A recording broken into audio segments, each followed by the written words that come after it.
We want to know what you bring to the table from background and experience, policy-wise. And then I want to know your top 3 issues. But I don't want you to go into detail about them. I just want to know the topics. Okay? We'll figure out, we'll talk about them later. But I just want to know what you care about, frankly. You know, what the top issues are. And then we'll go from there.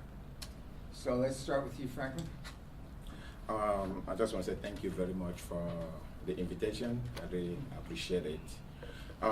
My name is Franklin Ongo Arere, and I'm running for San Pablo City Council because I believe in a strong community that actively raises its youth and nurture its neighborhood and relationship and embraces others in our community.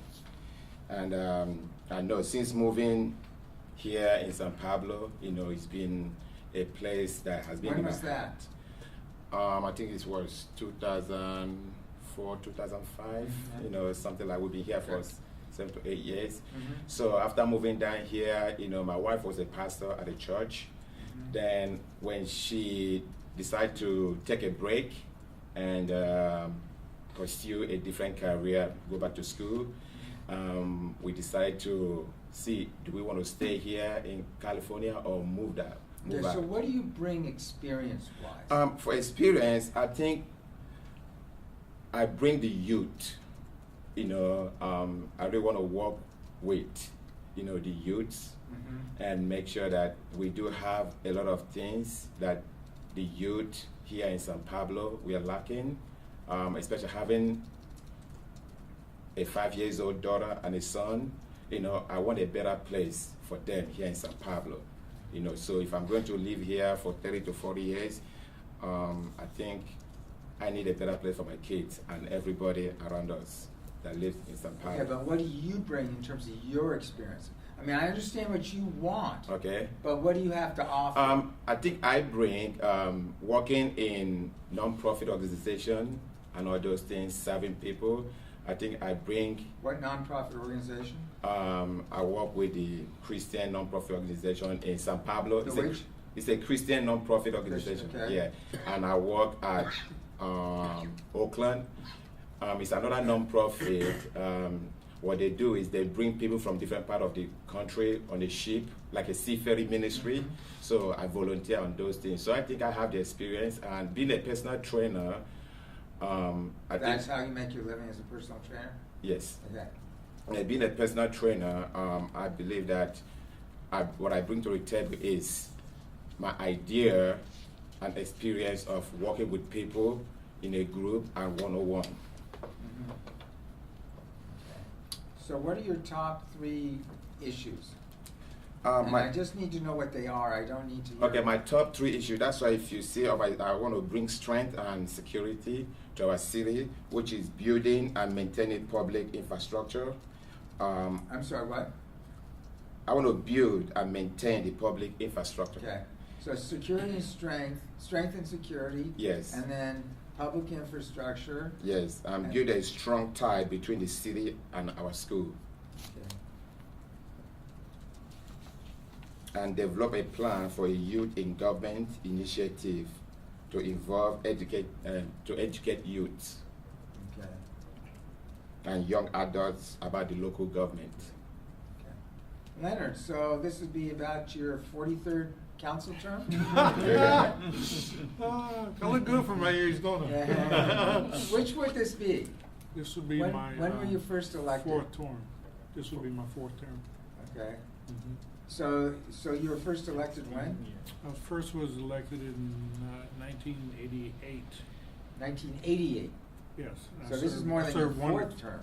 Well, I didn't serve consecutive terms. Ah, okay. I served 1 term as the first African American elected official and council member and mayor. And 1992, I got married and had a blended family. I wanted to make that work. And I couldn't go back to school and work full time and make the blended family work and be on the council. So I totally get that. Yeah. I stepped down. Okay. And I came back to the council in 2004, Okay. and I've been doing consecutive terms since. You know, it's funny, I think I remember, I think I remember 1988, and I'd forgotten about all the time off, so, yeah. Yeah. So to I me, had- in my I had- head, I had you've hair been then. serving for over 20 years, so my apologies. Yeah, okay. Well, I have in different capacities. Yeah. I had hair then too. Okay, so, Uh-huh. what do you bring to the table experience-wise, and then what are your issues? Experience-wise, I think the perspective I bring is long-term knowledge of San Pablo. My family moved to San Pablo in 1956, and so that's one thing. I think let me see. I have a BA in government from Sacramento State, and I have a master's in political science from San Francisco State. I teach political science at Contra Costa College, and I'm very familiar with politics. And of course, I've been experienced in terms of all the different ramifications and issues that have to do with serving on the city council, fiscal management, supervision of the city attorney and the city manager, and policy development and implementation. And I think I would wrap all those around in terms of saying that it's about vision, leadership, and experience is the three core things that I'm campaigning on. So what are your three issues? Do I have to narrow it to three? Yeah, give me your top three, or we'll be here I want to get you guys out of here in an hour. Okay. For your sake. Well, For your sake. Okay. Either way, we hit traffic. What I would like to do is, if it's okay with you, is to give you four, but when we talk about them, I'll focus on three. Okay, give Does me that work? four. I'll live with four. Okay, Go ahead. Just okay. give me the bullet points though, just the Okay. topics. Public safety, Okay. economic development, Mm-hmm. city-school partnerships. It's called San Pablo Community Schools, Mm-hmm. and obesity prevention and intervention. Okay. Rich. My name is Rich Kinney, and unlike Leonard, whose family came to San Pablo the year I was born, even though got whiter hair than he does. I think the idea is you have here. Yeah. I think that was his point. My family moved to San Pablo 13 years ago, and we came to San Pablo with the vision to serve and help people who are less inclined in the Bay Area. We moved from San Leandro over to San Pablo, and immediately got involved in an inner city community, Old Town San Pablo, serving full time at a local church there that's been around for 55 years now. And immediately, the very first week I was there, by the end of the first full week, I was invited to step onto the police department as a chaplain. So I did that for about 3 or 4 years with the city of San Pablo Police, as well as Richmond PD and the As a county chaplain, so are you a chaplain? I'm not now. I served. These are a lot of volunteer things, Okay. and so they come and go. But are you a minister or I by am a training? minister, right? I'm a full-time servant at my church. Are you a paid minister or is that? I don't get monetary pay. Okay. I just get a place to stay. Fair enough. Okay. It's inner city San Pablo. Okay, so you do it I've- basically for room and board? Yeah. Okay. Raised our family, finished our kids' education in the West County school system. They all went to CC College, and one of them has a master's already in music, another one a bachelor's from Cal Berkeley. And we raised our three, and then we had like 4 foster kids over the years. Our latest one has a full ride basketball scholarship at Sonoma State right now, so he's having a blast. So I've been an employee of West County School District since 2005. Doing what? Various things, starting off as adult ed teachers, teaching singing classes, and also moving into coaching. I was basketball assistant coach and JV head coach, tennis head coach. Did that for several years. Also a clerk for the Health Academy. It got me more involved with teachers, and till eventually now I have a bachelor's degree in music, but I hold a teaching credential now. So I'm a full-time substitute teacher at Richmond High in Helms, and I enjoy that because it gives me the opportunity to be in front of the students a lot. And some of them now have And turned, you're doing the minister thing too. Yeah, Okay. I'm turning that over to younger leadership. Okay. Yeah, that's kind of a baton pass right now. So the last 2 years I've been preparing myself for city council by attending all the city council meetings and developing relationships with all the people there, and we've gone through 3 city managers since I've been in the city, and so I've been doing those kinds of things. I've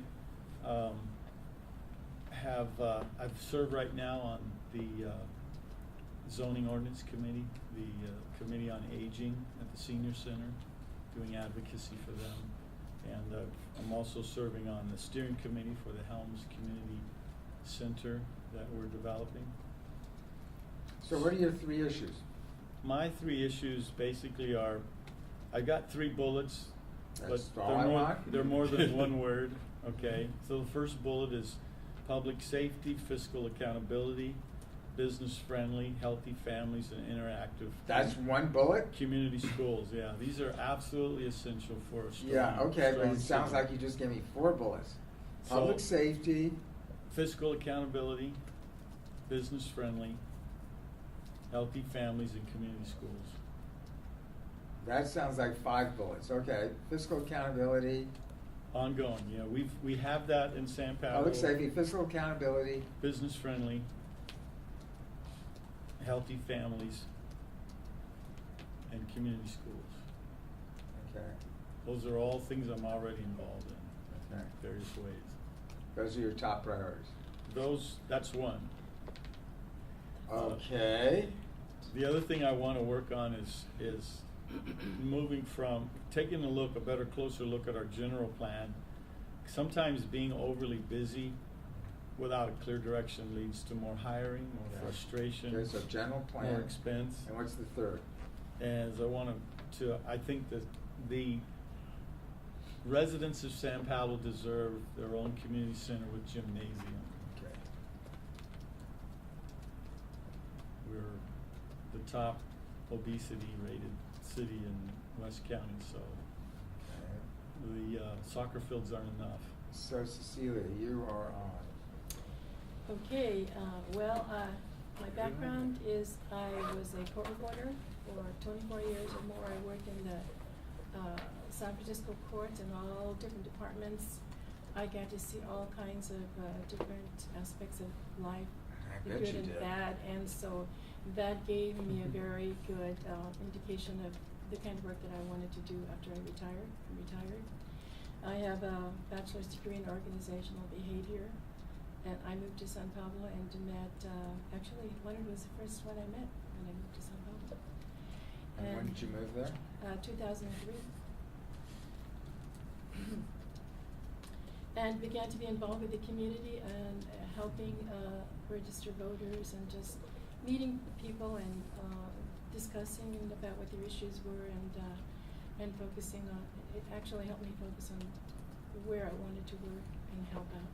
Okay. So I joined quite a few organizations. And you were elected at the 2008. 2008. November 2008, yes. And So what are your top 3 issues? my top 3 issues. Well, a couple of them kind of go together because they're all based around economic development. Mhm. The present, I'm the chair of the Economic Development Corporation. You're what? Chair of the Economic Development Corporation.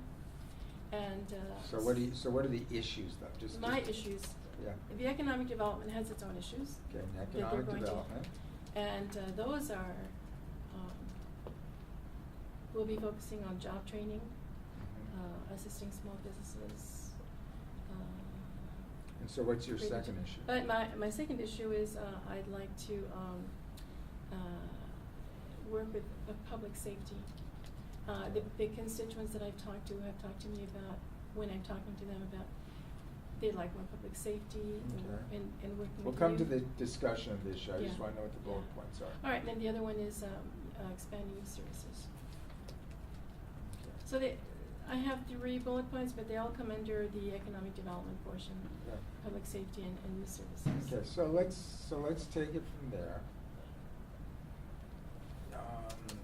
If I'm looking back on this, public safety keeps coming up. So why don't we start with you, Cecilia, and Okay. public safety. What do you want to do that's not being done? Well, it's not being done, and I have to say that Vice Mayor McNeil and I are on several committees together that we're working to bring things about. One of them is there's technology that the police department needs to fight crime. There's cameras. There's shot spotters. And they have some, and they need to help purchasing the rest of the equipment. So I want to focus on helping them with that. And how are we going to pay for that? Well, we're looking at that. There's we just passed Measure Q. The city just passed Measure Q, and that's 5 cents, half a cent for 5 years, a sales tax, and then after 5 years, it drops down to a quarter cent for another 5 years. But the main three things that money is going to be used for is public safety, youth services, and the economic development. When did it kick in, remind me? It's kicked in. We should be getting the money at the end of this month, starting to see some of that money. So part of that money is going to go to that. Mhm. Part of the money, the police always are applying for grants. And we'll see where we can find the rest of the money. Okay. The public safety is gang reduction, intervention and reduction. I want to work with the police on continuing that program or helping increase that program. That funding that is coming in is going to be hopefully used for that, some of that funding. Rich, public safety? Public safety in San Pablo has really improved the last 14 years especially. And I'm really proud of our police department and the way that our city government has allowed our police department to expand and achieve some of their dreams. I mean, they have become a grant writing machine themselves, and they have taken on the responsibility since the reins were pulled back so that they could really run with it. They've been finding good supplies of money for Okay, their so programs. what would you do differently? I think I would probably, from I the would, status quo? I would probably like to encourage them to keep doing what they're doing because it's very community minded, and you don't want me to take the time to explain why, but it's very community minded. And but I would like to see them expand into a model similar to what Richmond Powell has, the police activity leagues, where they have a gymnasium that they're working with and they're helping oversee programs like that. And so I'm really happy with, we still need to increase it, and especially if we expand out to unincorporated areas, which we're hoping to do for our city, we'll need to expand our Where are you police gonna services expand at to? that time. Where are you going to expand to? We are hoping to, we're looking into some unincorporated areas. I'm a big dreamer, so I like to readdress and to really play hard at getting North Richmond myself. And talking to the police that I have. You want to go and take on North Richmond? No, we'd like to incorporate them. We'd like to bring them in, reel them in to be San Pablo extension. And how are you going to provide the services, and what's the cost there? Well, some of that's going to come naturally by itself, that it's going to the county now. The homeowners and the businesses that are there, their tax base already will be available to whoever purchases it, and it just will go away from the You county and the purchase it. city. So then, you know, we would have to, it would afford us an opportunity to increase our business, commercial and business sectors, which is really important for a thriving. Okay, help me understand the economics of this. How much business and tax revenue is there in North Richmond that you grab? Now that figure I don't know exact. And how much cost would there be in crime fighting in such North Richmond? I mean, it's admirable you want to take it on, but can you afford it? Well, we wouldn't be able to just right up front, just do it right now. We'd have to sit down and figure all those things out and pace it over a period of time. First, we have to just get all the, you know, the owners of the property owners of businesses and residents to approve it. They've got to vote for it. Right. And it didn't pass before. But the first question is this an idea that you guys can even afford to take on? I think if anybody could, San Pablo, because of our financial base from the casino, we could, but we're going to have to ratchet down our expenses more. It's again that problem of doing more hiring within our existing city boundaries and our business plan, and then using up more of our funds. So it's going to be important to figure out how to shave costs more, to increase revenues so that we can actually position ourselves to be able to take on such a purchase like that. It's going to be, it's not going to be easy. We're actually down 4 cops from 5 years ago, about 10% of your force. So how do you afford to pay for it? It would have to be a long-term plan for business development, increasing revenues, reducing our costs of doing business now as a city, and getting grants as well. And so Leonard, Rich seems to think there's lots of money available. Yeah. Or you can tighten your belts more and take on North Richmond. What do you think? I was prepared to think about public safety. But Yeah, I know. I just wanted to ask you that. Then you can go into public safety. Can you afford to take on North Richmond? At this point, I don't think so. It's not, looking at the almost $5 million deficits that we've had over the last 2 budget years, I don't think it's feasible. We have put it, Rollingwood and North Richmond is part of our priority work plan to look at and study the feasibility of it and develop a plan. You have to do that with the county. You don't purchase the land. Whatever, you go through an annexation process with. Are you guys running a structural deficit right now? No. Okay. So when you say almost $5 million deficit over the last 5 years, what do you mean? It means that we had a budget shortfall in those 2 years that added up to $4.8 million. And we mitigated that by negotiations with labor contracts, having employees pay more of their pension and health care and so forth. Some of it's through attrition. And we found different ways to maintain our current level of service without layoffs. And the unions, the bargaining units, through the collective bargaining process, they agreed to concessions to help us maintain our current level of services. So I unfairly tagged you with all this stuff before you got a chance to talk about public safety. So let me let you do that. Public safety?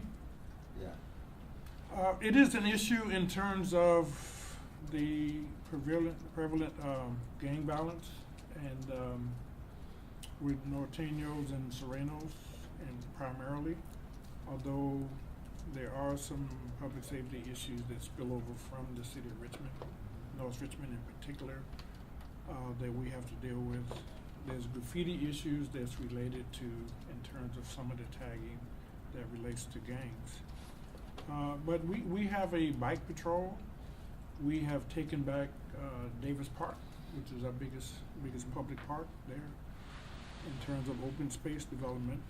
And one of the things I'm concerned about is finding ways to have our police force well, to have the full complement of police officers for city our size and with our current public safety Like I say, issues. looking at the numbers, you're down about 10% of your force, if I'm correct, over the last 5 years. Yes. What's the solution to, you want to have a full complement? I assume the full complement would be at least your past numbers.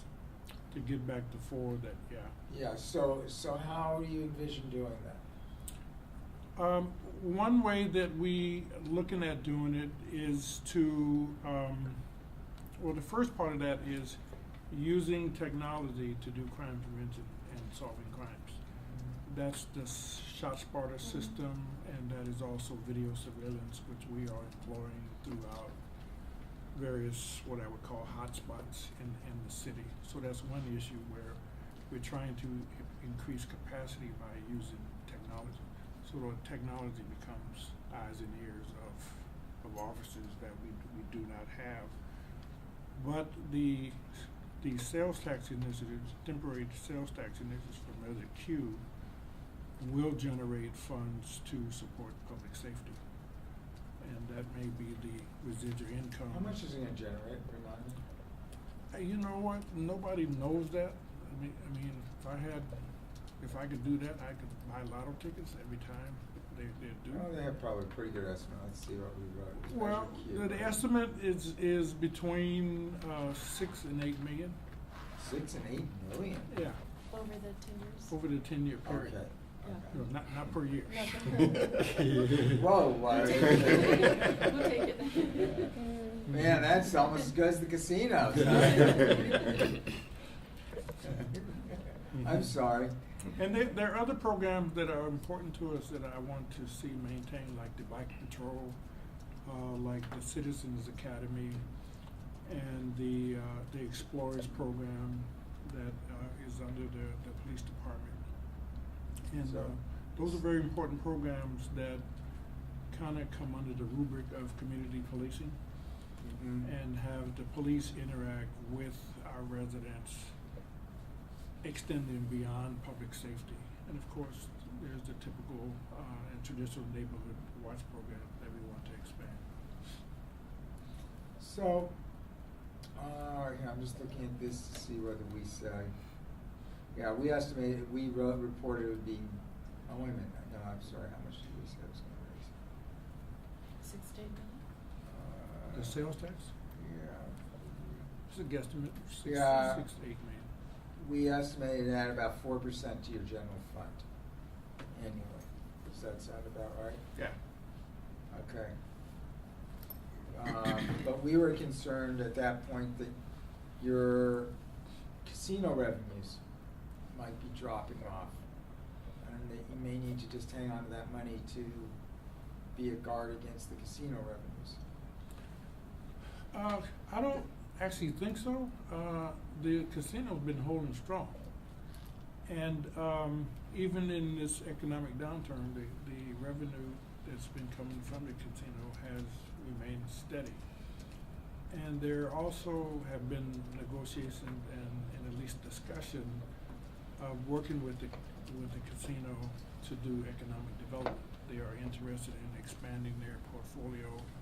And so we are exploring opportunities for different projects where the casino, San Pablo, could provide some capital to do economic development.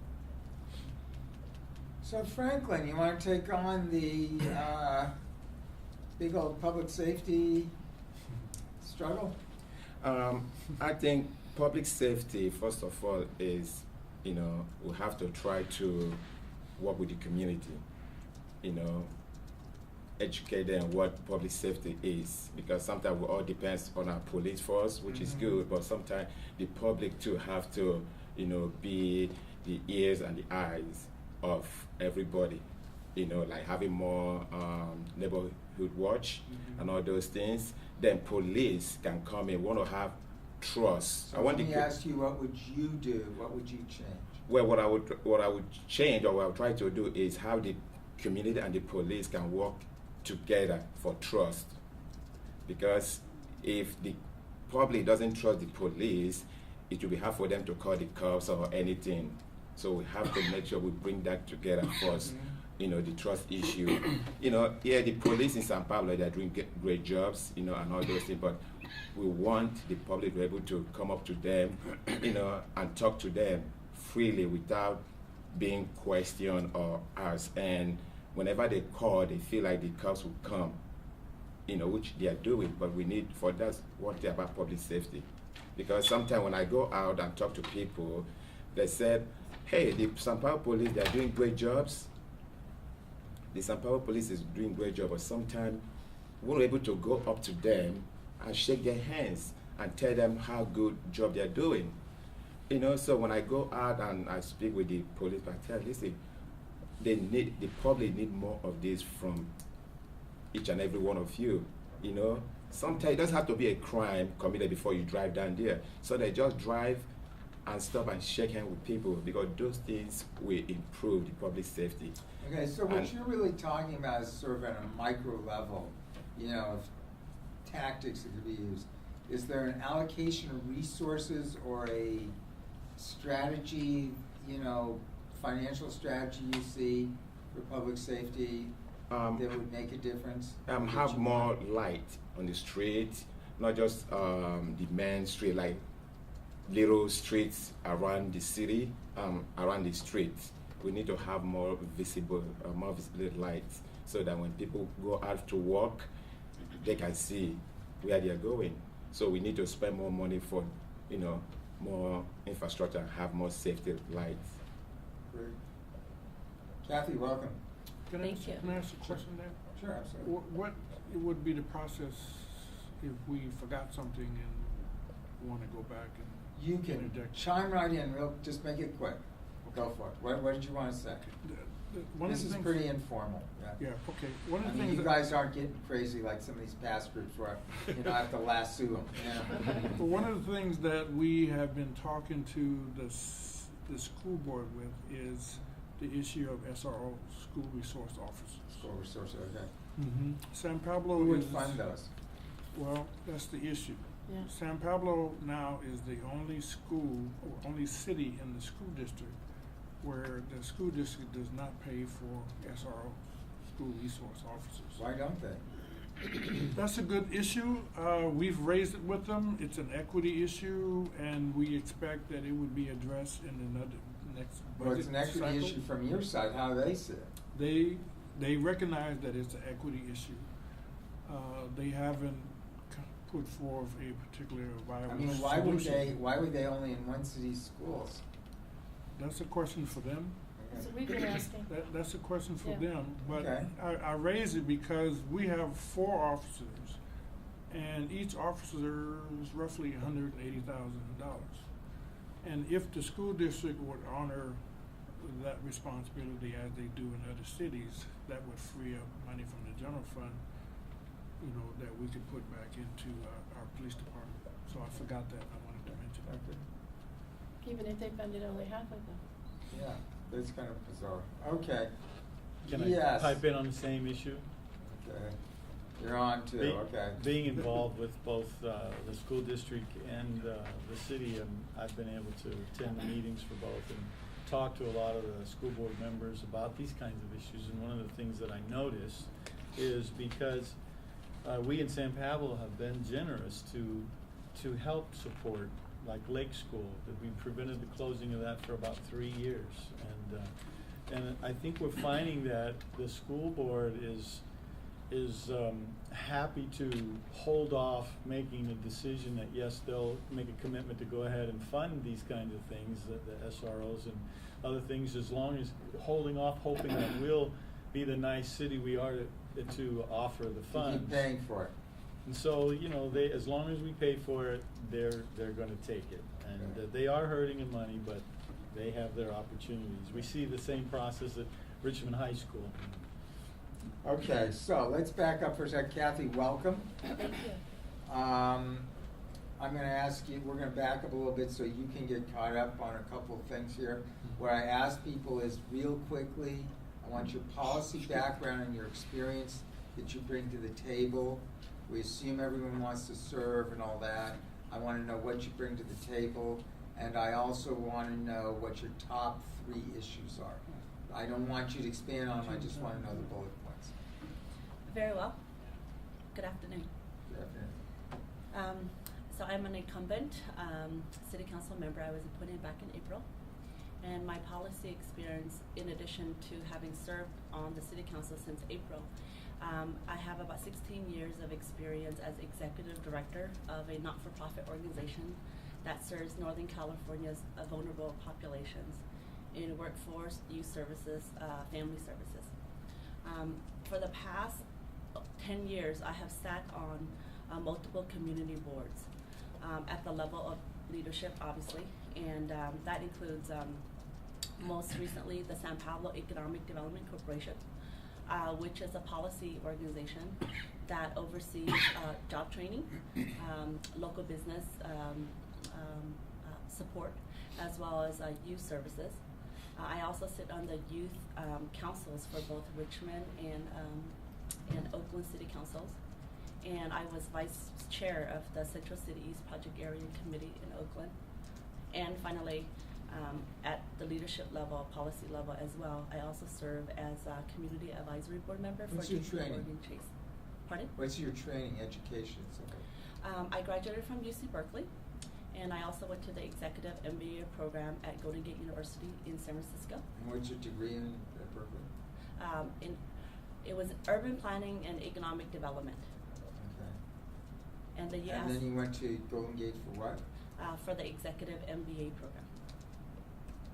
As well, I also went to the USC Sierra Health Foundation Health Leadership Program, and I graduated from that program as well. Okay, so give me your top 3 issues, just the bullet points. Sure. I'm advocating for projects that support economic development and local jobs. Okay. As That's well, 1. What's yes. the 2? 2 is to promote job training and technology access for our community members, since approximately 20 to 30% of our population has technology access. Okay. 3? And 3 is continue to maintain services for our seniors, as well as our youth and our families in the city. Okay. And then, just catching you up here, everyone seemed to have public safety on their list, or most of folks seem to have public safety on their list, so I wanted to get a sense from you what your public safety ideas are. Well, public safety is definitely one of my top issues. It's one of my top 5. You asked me for top 3. Yeah, okay. See, everybody gets down their list, yeah. So, it's really interesting. I think, for me, public safety is one of the handful of most important things. Our police department, if our city, as you all know, the city of San Pablo is 30,000 people. Our per capita, in terms of violent crimes, murders, assaults, battery, rape, for per capita, it is above the state. It's also above the nation. Locally, it's Average. Yes. The police service, many people say that it's expensive, but it's only expensive if you cannot find other revenues. I think that if you can find enough revenues, it's the cost of doing business. If your city is safe, your police is responsive, families will want to stay there, businesses want to stay, businesses will want to come in. People will have a sense of safety in the community. And the city of San Pablo is doing a good job. The police department is very responsive, using technology in regards to using the shot spotter, and now we're going to be implementing cameras, at major intersections in the city. I think that we have to continue to support public safety for our community. So 1, our residents continue to stay, our business continue to stay and they grow, and the sense that, and then our schools. Do you have ideas that you would change of how you would, or are you basically saying funding the existing services protecting? Well, I think one of the ideas that the city council and that I support also and that we're looking upon is to use increased technology and also increase community working together with the police, because we are as effective as our neighbors and our businesses and our residents work together and to keep an eye on the community. And then secondly, if we can use advanced technology such as the ShotSpotter and the cameras, those are a couple of technology I think that would help us for our effectiveness. Okay. So what I'd like to do next is I'd like each of you, we'll start with you, Kathy, to give me sort of a very quick analysis of the city budget and where you see it going and what the issues are that you're concerned about with the city budget. Well, I think all of us, like many cities, have drastically been affected by the dissolution of the redevelopment agencies. Many of the services that we have depended on in the past for our infrastructure, for our economic development, and even our SROs and some other vital city services, we relied on the funds from tax increment, from bond funds, and from redevelopment funds. Okay, Now, but let me ask, that's gone away. yes, So I guess what I'm looking for is more looking forward. yes. What are your concerns? What, and what do you see as the issues going forward? Well, I think for our city, for example, we want to continue to maintain our services for the general services for the community. That includes youth services and senior services. Now we have to rely more on the general funds for those services. Economic development, we have one of the highest unemployment rates in the Bay Area. So job creation is really critical for us. So one of the avenues that we've been able to create was the passing of Measure Q, a sales tax increment that recently was passed in the June ballot. We were a part of the team that helped to support it and to get it passed. We had one of probably the second or third highest voter approval in the community. So that tax, sales tax, it's a consumption tax, 10 years of, it's half cent for 5 years, and then it goes down to a quarter cent. Right. I know. So those services, those funding sources will continue to help us with job training. Let me ask you, do you worry about loss of revenue from Casino San Pablo? We always have to be mindful of the revenue source of the casino. We need to be mindful at always to make sure that the casino is healthy. Based on our knowledge, how the casino is doing, this is a source that we need to continue to protect. You need to what? Continue to protect. protect. Okay.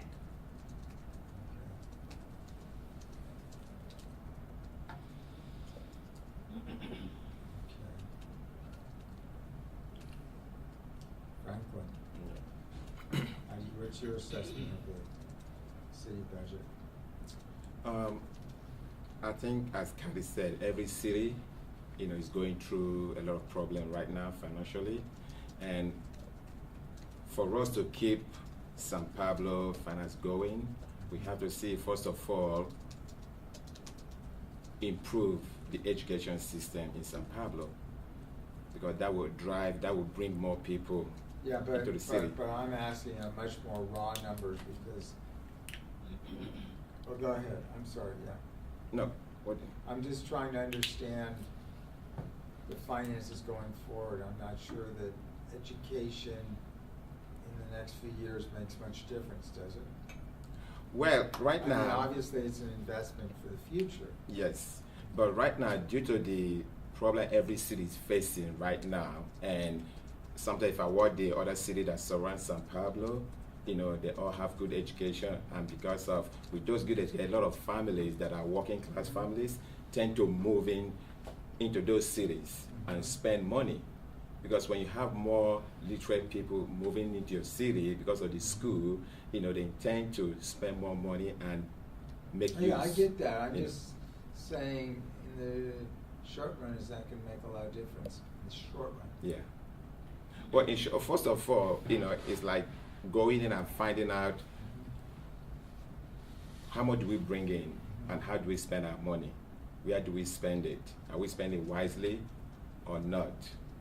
Reevaluate things that we have. That would be the more key stuff. Like how much are we bringing from casino? How much are we bringing from other businesses?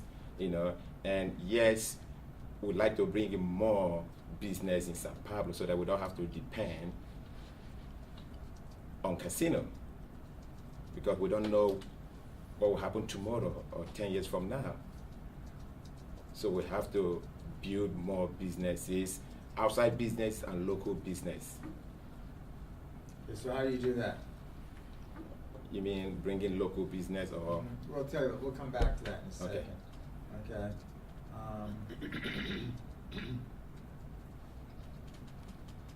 Okay, Leonard. Budget. The budget. I think the important thing for us to do as the council in terms of fiscal management and being responsible and accountable to the voters is to live within our means. You cannot have a champagne lifestyle on a beer budget. And we see ourselves working with the San Pablo Economic Development Corporation to do economic and workforce development in terms of the budget. There are some wild cards that we don't know what would happen to them in terms of the sales tax and in terms of the property tax. Both of those are kind of wild cards. The city has been, in terms of the city manager's leadership, has been pursuing new funding strategies such as new market tax credits that is being used now to fund the Helms Community Center. And there are some other projects that are coming online. And how's that work? What is the funding strategy called? It's called the New Market Tax Credit. What does that mean? Oh gosh. Okay, I'll do the best I can with it. It's a program where the city puts up some funds and a major lender, like in this case J.P. Morgan Chase, puts up a certain amount of funds, and you work through nonprofit organizations. The bank gets a little money in terms of income from moving this money, but then the money comes back to the actual project, whatever it is. In this case, it is the Helms Community Center. That's the best I can do with it in terms of how Kathy, you it seem works. to have a handle on this, huh? Well, How's it work? it's a very interesting program. Actually, I worked on one of the first projects in Northern California that used New Markets Tax Credit. It's a type of funding that the U.S. Treasury Department, Congress directly allocates, and it's a tool for revitalization of dilapidated, properties and to do economic development in urban types. Do me a favor, okay? Yes. I always function better when someone explains something like this by explaining to me how the money flows. Okay. How does the money flow? Okay. So basically, Treasury sets aside a certain amount of money. It's a tool, again, to revitalize cities. So let's San Pablo, such as San Pablo, but it's very specific to the census tract. Okay. So they allocate money, and then these community development entities that are set up apply to Congress, to the Treasury Department, to get these tax credits. So instead of low-income housing tax credit for housing projects, this is the equivalent but for commercial projects. So for example, our Vice Mayor brought up the topic of the Helms Community Center. So we have these investors, such as institutions such as banks, or it could be Home Depot, it could be So they would get corporations. tax credit by investing? Yes, they put equity into the project, they'll get tax credits. And then our project will get equity for the construction of the project. And then it's a 7-year life cycle per se for the tax credits. So then the city, not having redevelopment funds now, would have, specifically for the Helms project, we have our Prop 84 funds from the state of California for Prop 84 Recreation Center. Well, don't get into exactly what, but I'm trying to understand this more basically. So they put equity into the project. This is the private investors. Yes. And then they there's get a loans. tax credit. They get a tax credit. Okay, so they put the money into the project and they're loaning the money. Sort of. It's actually it's in the way of equity. So Yes, direct they get equity. They get equity in the We project. get equity for our project, and they get tax credits for their books in terms of their the taxes that they would owe for property tax or other types of taxes that a But corporation. usually tax credits, so what do they get back for the rest of the money they put into the project? Because tax credits not 1-to-1 usually. Right. It's about, I think it's like 30 or 40 cents to the dollar. Okay, so they put in $1. They get 30 or 40 cents in tax credits back on it. And then the project would either need to get a lot of grants, to Yeah. cover the balance that we need, or else we would do grants plus we And would how do do loans. these people who put up the buck get their buck back? Well, there's payments that you would have to make on your project, on. So it's a loan, they're essentially loaning the money, Sort of. okay? Okay? It's kind of complicated. It gets put into a pool, basically, at the very top with a whole bunch of investors. And then it comes down to the project, so we can get it. But we will have to make payments on it, yes. To the investors? Yes. So it is a loan? Yes. Okay, so they get part of their money back in tax credits, and they get part of their money back in repayment on the loan. Yes. And it's for businesses? It's for economic development, revitalization of Okay. of cities. So the investors get money back in tax You have to work credits. through a nonprofit like the economic. Pardon? You have to work through a nonprofit like the Okay. Economic Development Corporation. that They would get have money to back take in up. tax credits and then repayment on the balance. Mhm. Okay, okay, I just want to understand how it works. So,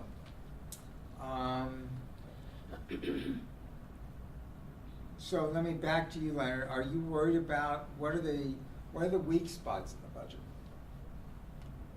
The weak spots, I think, are what would happen to the sales tax and the property tax. There's just no way we can control that in terms of being, in terms of both of those being a wild card. And you don't think there's a possible danger of what might happen with the casinos? No. What happens if another casino opens somewhere in Northern California or nearby? That's not gonna happen.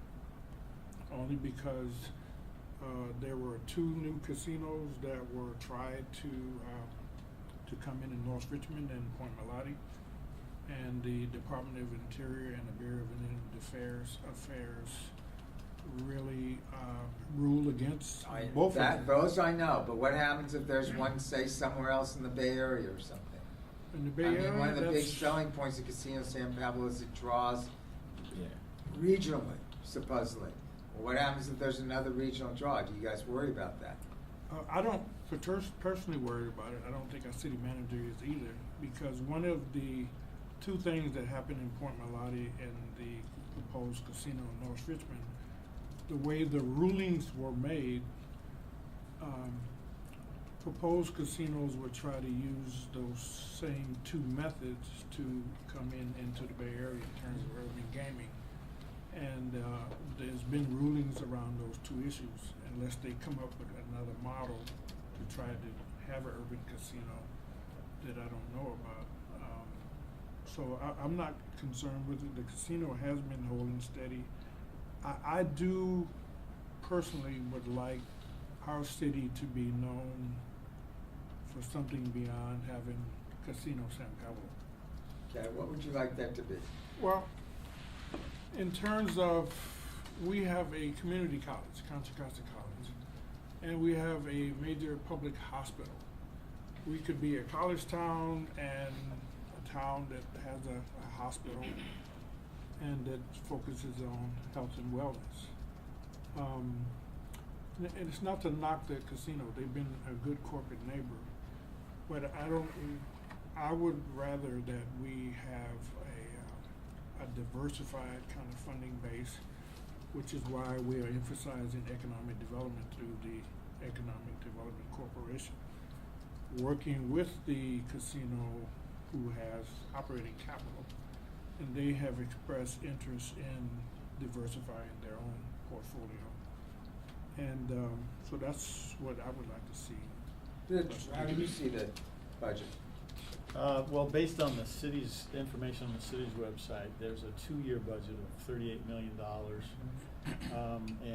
Of course, you know, we were concerned about still not having enough money to do what we want to do, so we drafted and passed the Measure Q, and so that's going to help. And the thing that bothers me is I still see more hiring of new employees at the top level that are getting paid, you know, 600 or 6-figure incomes. And then we have residents coming to city council complaining about making simple phone calls to different departments and not even getting an answer or a return. And so those kind of things disturb me. And I am concerned about, I really enjoy the income from the casino, but I'm not as persuaded as the rest of the city council seems to be that money's going to always be there. I know I've seen some state judges, Supreme Court judges, overrule voters twice on some major issues. I've seen the governor of California take away, you know, our redevelopment funding. It's very possible that anything could happen that would upset the apple cart of the casino in San Pablo. We cannot rest on our laurels and like Councilman Vice Mayor McNeil said earlier, and enjoy the lifestyle of Champaign. We have to get very vigilant at replacing our dependence on it. And so it's very important for us to do the basic things we can do, and as well as continue to massage these things that Councilwoman Chow is saying, and Leonard, about these other funding tools are very, very vital to us. I think some of the simple things we can do at the ground level is find out what products and services our people are going outside of our city to buy because they can't find in our city, and make sure we arrange to get those things in our city. I think we also could continue to do some. We don't need to get on to the economic development. I just want your assessment of the budget right now. Okay, and I'm very concerned about this positive dependency on the casino because I don't think it's as safe as they want us to believe.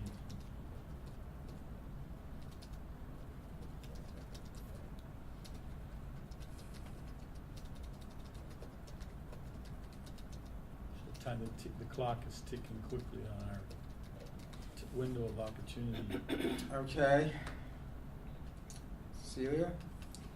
The budget. Well, you know, in the past couple of years, some amazing things have been done to balance the budget.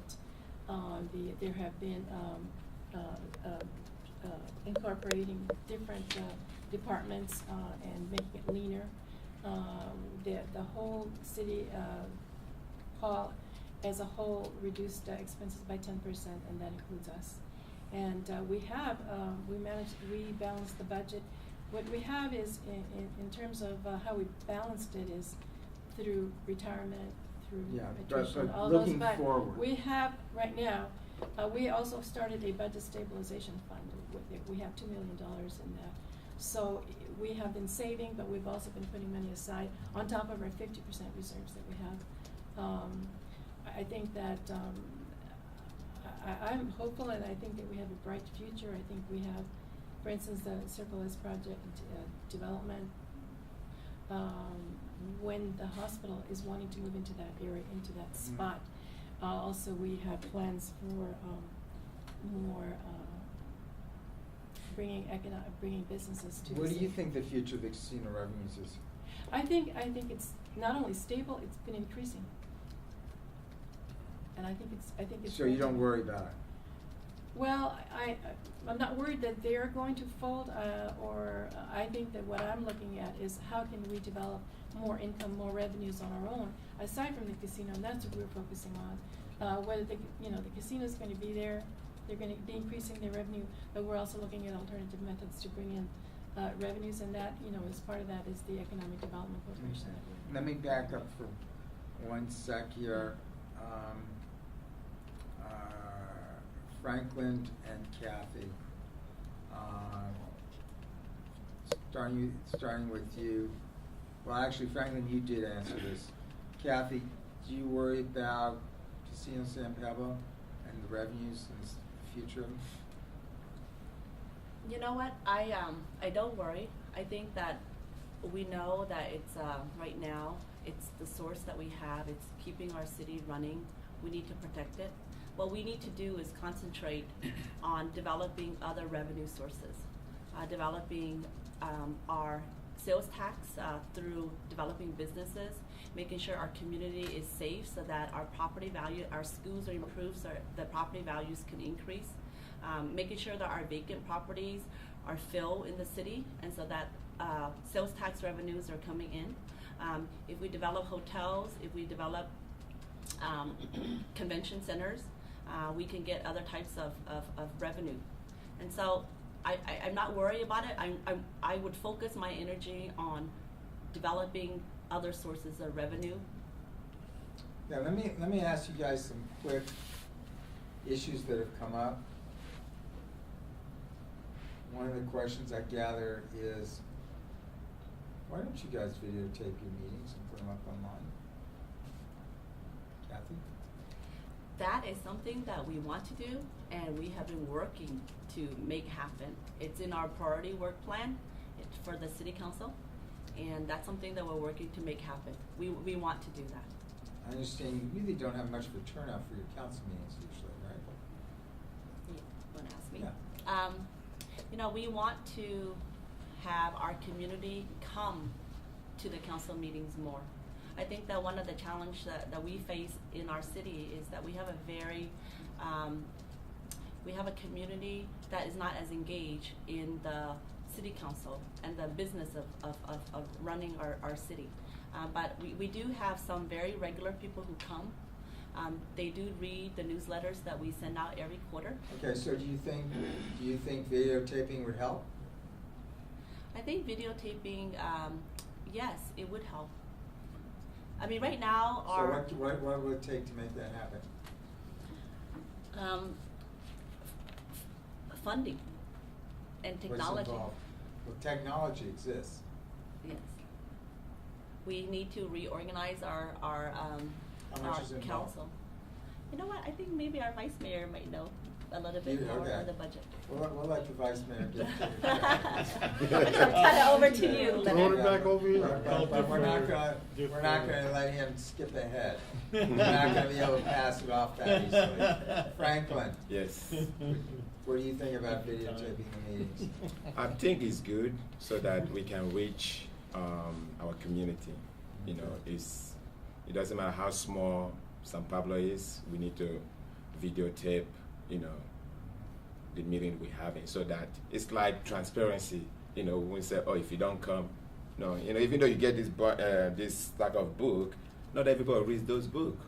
But having it videotape, you know, would be a great idea for the community that when somebody's not working, you can just switch to a channel and just watch it so that he or she can know what's going on, you know, how the city is being run. So Leonard, Kathy says you know the answer. Well, I do know. Did you notice how that buck got passed? I do know that we have conducted an initial study of it. And the issue that struck us, what kind of waylaid things at the time was the budget. And it was sort of right before the economic downturn.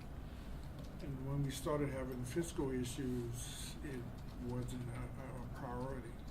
But it's a matter of the human capital in terms of being able to operate the technology, the upfront one-time costs of purchase. Do we know what it the is? Cameras. No, I don't. Okay. And Fair so. enough, that's all, I was just asking. I was just So looking- we have talked about it, and I think it would help, but just because you videotape council meetings doesn't mean people are gonna watch it. Sure. I mean, like C-SPAN is there, That's there's true. other programs or whatever, and we do incorporate social media and other kinds of technology to communicate with That's all our fine, community. but but being able to watch the meetings and see what actually was said Yeah. is a whole different thing than social media. Yeah. Well, I'm not arguing that, Dan. Yeah. The point I'm trying to make is we are utilizing technology in different ways. Yeah. But videotaping, just because it's there, doesn't mean people's gonna watch it. The point I'm trying to make is you have to have, along with the technology, different kinds of programs around civic engagement to get people involved. Let me ask and you a give them question. the Do you tools. audio tape your meetings now? Yeah. Is there any reason you couldn't put those audio You're tapes up stealing my online? fuel here. That I don't know. We have had a discussion with Comcast in terms of the PEG channel and doing more with what we have. I think our council agenda. Yeah, but my is just question on- was, you were concerned about cost on videotaping. Mhm. Okay, and we can look at, you know, what that would cost and what's involved. But in the meantime, you're already audio taping it. Is there Mhm. some reason that can't, you know, this is about public access and public records accountability, Mhm. so people don't have to get access to the most basic review of a meeting, go down to the city clerk's office to take a listen. You know, is there any reason you couldn't stick those up online? I don't know what's involved in it, but I think that's a strategy and that we should look at and consider to see how feasible and viable it is. I actually never thought about it because the emphasis was on Well, I think cameras and the talking emphasis heads. should be Yeah. on, but I'm just saying, you know, at a bare minimum, it seems like, you know, I mean, our feeling is just kind of in this day and age, the cost is usually pretty minimal, and the transparency that comes with it is pretty great and is pretty important. So that's why I'm asking. Mhm. I don't think the cost is minimal. Yeah, okay, maybe in that may be For the maybe- audio tape, yeah. Yeah, okay, well, let's start with audio then at least. Rich? I'm really glad you pointed that out, and I think that one of the things that I'm really proud of San Pablo for is that it is a city that leads in many ways, and hopefully we're not leading the rest of the country and everybody getting their own casino, but we have led in things like adding addressing the obesity problem, putting a plan together in our general plan, so that means it's a priority. But I think we can also lead the way in being able to create. Actually, it's just using what's already available. Yeah, but my question had to do with videotaping the We meetings. can get a video. Because of I each want to get meeting. you out of here eventually. We can right now we could be videoing every meeting and saving it and putting it on the website, and that any person, anytime could go to the website and pull it up and view a video, audio recording of anything. And I don't think that's very expensive comparatively to the TV channel. So I think government transparency is important for maintaining trust. Frankly, I'm So- not so worried about it being on cable TV, but it would be nice to get it up on Yeah, Local and then web. it would be web. easier than to put certain ones on cable TV at Yeah. different times. Cecilia, What's your question? videotaping your meetings? We've talked about it, we've talked about it, as Vice Mayor said, we were starting to look into the cost, we did look into the cost, we did some comparisons. And what was the And, cost? I can't recall right now, I mean, must have it written down somewhere, but it's been a couple of years. And, I would have no objection to it, I think we just need to pick up where we left off. We got sidetracked by the recession and the thing with the redevelopment elimination, and so, it's something that we've talked about, and I'm sure that we will take it up again. Okay. Yeah, it has nothing to do with the city of San Pablo itself, but we do pay to have, or at least our part, to broadcast school board meetings. But we give the money to Pinot because Pinot has the technology and the capital and the bandwidth and all that stuff. So we're not far from it, we just need to do it for ourselves too. We could have our meetings in Pinot. I don't think that'd be a good idea. Dan? Yeah. We're taking steps towards this though. We haven't marketed yet completely but the city has implemented a citywide Wi-Fi citywide Wi-Fi. Wi-Fi. Yeah. Right now, we're probably at about 85% coverage of the Mhm. entire city, but we have another 15%, and we have bugs that we need to work out. Once we work that out, and we have free Wi-Fi throughout the city, that's the first, step. And people can watch it, Live stream. and the live stream, on their Yeah, computers. exactly. And in regards to TV right Yeah, now. but you really don't need to wait for the free Wi-Fi Sure. to start Sure, this yeah. up. Yeah. That's Or correct. should you? That's Right. correct. That's correct. Right now on TV, our city's services, our programs, our schedule are on TV, and it's broadcasted. And we are actively using Facebook and other means, and all the minutes are always available, and we have it on audio. I think the next step is really taking the plunge next and making it available videotape-wise. So let me ask you guys finally, in the last question, and we'll start down with you, Cecilia.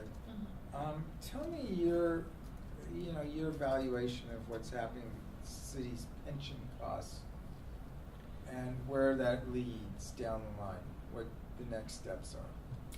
Well, we had negotiations with all the labor unions, and the pension cost is, they have agreed to pay more for their pension costs.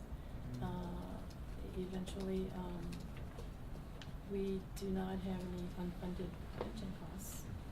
Well, you do actually, but it's kind of buried in your pool. Well, Yeah, but you don't, you Well- don't seem to have a lot. a lot, no. So I think that, I think that we're okay. I think we're dealing with it. The unions have all agreed to pay more. The police department have agreed to pay, for the next 3 years. They're paying 3.3% right now. Mhm. And each year for the next 3 years, they're gonna pay an additional 3%. Eventually, they will be paying 12%. Mm-hmm. And the non-sworn employees are paying 3.3% right now. And for the next 3 years, they will pay, for 3 years, 2.33 and 2.34, where they will be paying eventually 10% or 10.3 of their costs. So,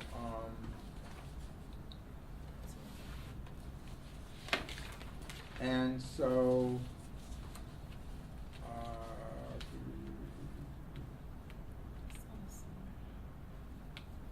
so, yeah. Well, I think we're in good shape, because we've been dealing with it as it has been coming up, and, so that was one of the issues in our last budget negotiations, in that in order to have a balanced budget, that this had to happen. We had to renegotiate the pension costs.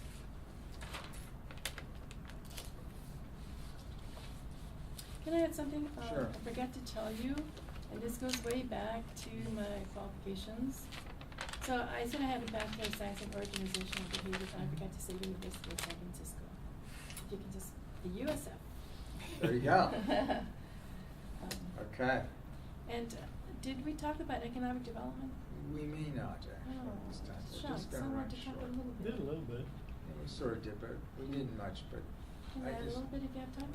okay, let's get through this real quick and we'll see if we can. Alright. Cause I don't want, we will have been pushing an hour and a half. Oh, Rich, pensions. It's a really unfortunate thing that we all have to address that issue. We're Okay, but talking. give me your evaluation. Well, it's amazing that we were able to delay as long as we have. It was something that many of us felt needed to get addressed a lot sooner. And fortunately, it's being done in a very caring, human way, and I'm grateful for that. And I'm very grateful that our employees aren't really complaining too much about it. So that part I'm really happy to see. And unfortunately, we probably have to increase it unless things change.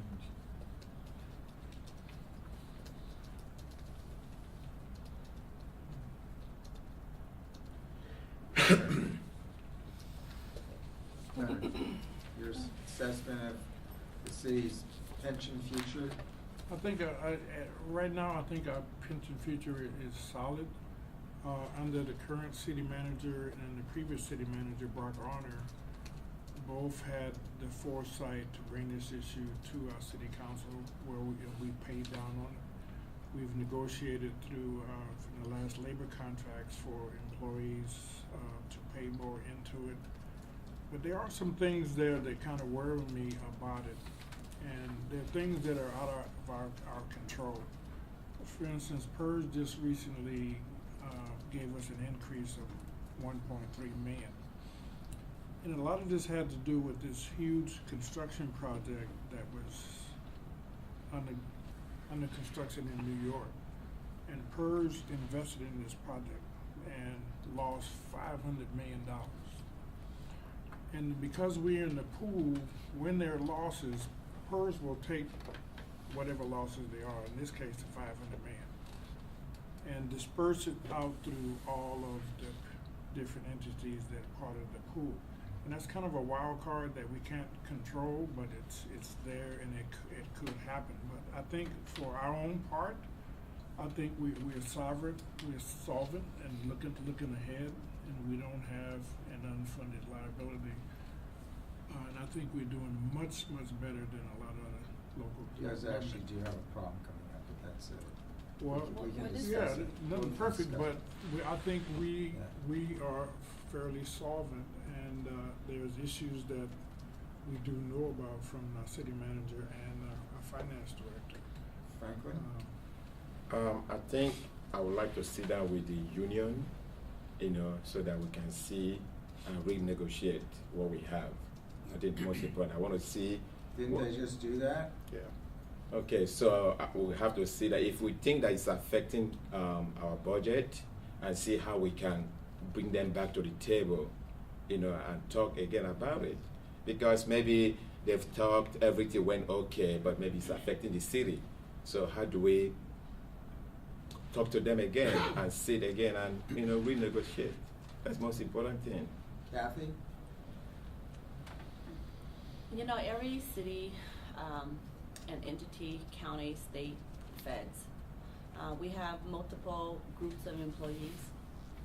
And I think the city of San Pablo took a harder line a few years to make sure that we're on a solid footing, and went ahead and reduced, at different levels, services, executive.